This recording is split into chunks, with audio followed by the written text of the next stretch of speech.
Just minutes ago, President Obama approved a disaster declaration for West Virginia. 9 counties are dealing with a chemical spill. It contaminated the water supply. Up to 300,000 people are being told not to touch the tap water. There is no water, and that brings concern. I got a buggy full of ice up here, so it'll turn into water. But I mean, you can't live without water. The water supply for hundreds of thousands became tainted after a chemical spilled into the Elk River in Charleston. The governor ordered a state of emergency. Tuesday, we challenged state officials to drink the water. I'm perfectly confident that it's safe.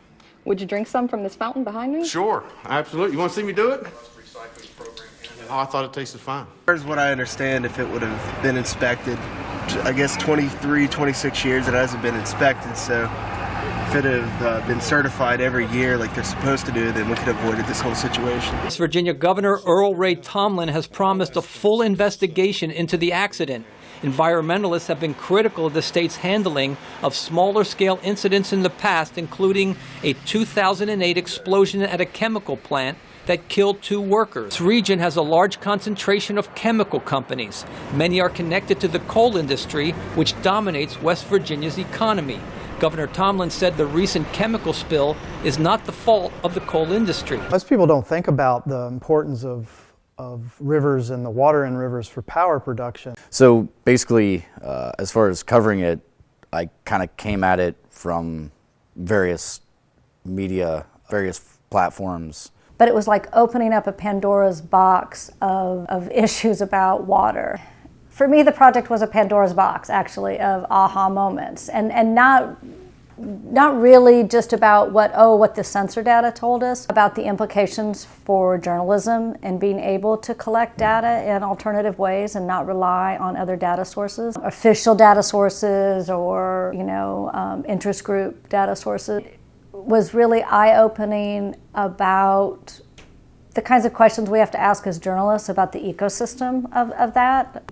I think I had a much more simplistic understanding of that, data had a particular value and that was not that couldn't be questioned. And what I learned is no, it all can be questioned, has to be cross-referenced against a lot of other things in the ecosystem, including interest groups and politics and who says what data is meaningful. I mean, it was a Pandora's box of investigating that, and we're still investigating it. We typically think, the first thing people think about is hydropower, so a dam and the Hoover Dam producing electricity.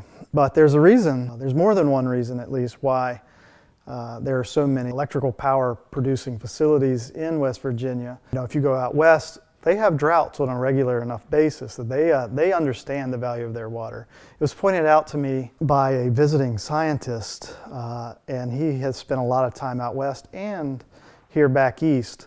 And he's like, the one thing that you notice when you go out west is that every hotel, every place you go to has fountains.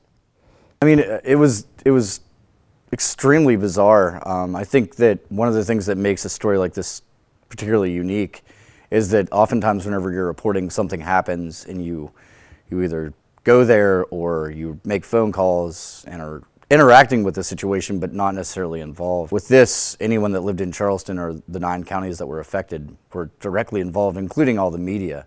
I think one of the difficult things when you try to compare any natural resource like water to another natural resource like coal or any mineral that maybe gets mined is that the economic value of water spread across so many different facets of life that it almost gets, pardon the pun, but it gets diluted. Its real value gets diluted. I mean, it was clear almost immediately that no one was prepared for something like that to happen. Of course, we found out later, as time went on, in the coming days and weeks, what regulations did or didn't exist, what types of enforcement of the existing regulations were even being enforced. I think that it became pretty clear pretty quickly that no one in Kanawha County or virtually anywhere in West Virginia was ready for something like that to happen. Covering it in a variety of ways, from either aggregating information from other reporters out in the field or pulling in information that we were gathering ourselves. So it's been a real eye-opener. but it also really points the way to the power of some of these emerging technologies, potentially, maybe not now, but in the future, and of community engagement and being part of how we look at water quality and security in our communities. I remember about it is that I was over at the state capitol earlier that day. We'd had another freelance reporter was coming into work for us to cover the legislative session.